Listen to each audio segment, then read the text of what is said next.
স্বাগত বন্ধুরা, আপনারা দেখছেন আপনাদের প্রিয় চ্যানেল নেচার গার্ডেন গুরু। আজ আবারও আমি কিন্তু আপনাদের সামনে হাজির হয়েছি আমার চন্দ্রমল্লিকা পমপম গাছগুলি কিভাবে পরিচর্যা করছি সেই বিষয় নিয়ে। এখন গাছগুলি যে ছোট কড়ি ছিল সেগুলো কিন্তু একটু বড় হয়ে হালকা রং দেখতে শুরু হয়েছে। এই রং দেখা মাত্রই কিন্তু ফুলের একটা যে সৌন্দর্য সেটা কিন্তু অনুভব করা যায়। তাই এই গাছগুলি যে আমি ছোট্ট কড়ি যখন ছিল কি খাবার দিয়েছি সেটাই আমি আজ আপনাদেরকে বলবো। তা এই গাছগুলির জন্য আমরা যে খাবারটি দিই এনপিকে, এখন আমি কিন্তু এই গাছের যে পরিমাণ এনপিকে আমি ব্যবহার করব সেটাই আমি আপনাদেরকে জানাচ্ছি।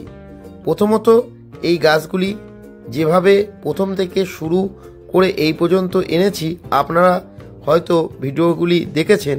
তা আজ এই গাছের আমি যে কড়ি একদম ছোট অবস্থায় যখন ছিল তখন আমি এনপিকে 13-0-45 এটি কিন্তু একবার স্প্রে করেছি। কারণ ছোট্ট যে কড়িগুলো থাকে তখন যদি আমি এটা স্প্রে করি তাহলে কড়ির কিন্তু একটা সৌন্দর্য এবং কড়িটা সাইজটা বড় হয়, কড়ির ফুলের রঙটাও ভালো হয়। কারণ ওই যে 13-0-45-এ পটাশ এবং নাইট্রোজেন থাকে, যা গাছের কড়িকে বৃদ্ধি করতে সাহায্য করে এবং ফুলের রঙটা আরও সুন্দর করতে সাহায্য করে।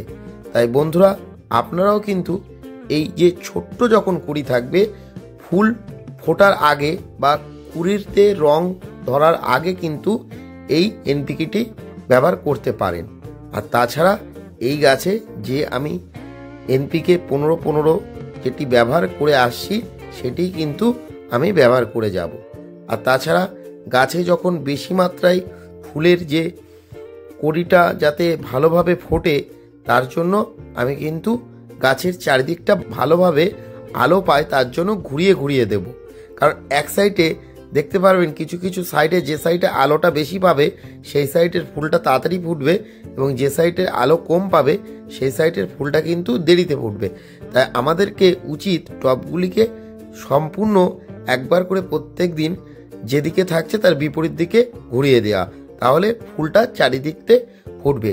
এই এনপিকে 13-0-45 বা পটাশিয়াম নাইট্রেট আপনি 1 লিটার জলে 2 গ্রাম ভালো করে গুলে গাছে স্প্রে করে দিতে পারেন। কড়ি যখন ছোট থাকবে তাহলে দেখতে পারবেন গাছের যে কড়ির তার কিন্তু সুন্দর বৃদ্ধি হচ্ছে। তাই বন্ধুরা, ভিডিওটি সম্পূর্ণ দেখতে থাকুন। আর এই ভিডিওর পরে কিভাবে এই ফুলগুলি সুন্দরভাবে ফুটেছে সেটা আপনাদের অবশ্যই দেখাবো। আর আপনারা অবশ্যই চ্যানেলটি সাবস্ক্রাইব করে রাখুন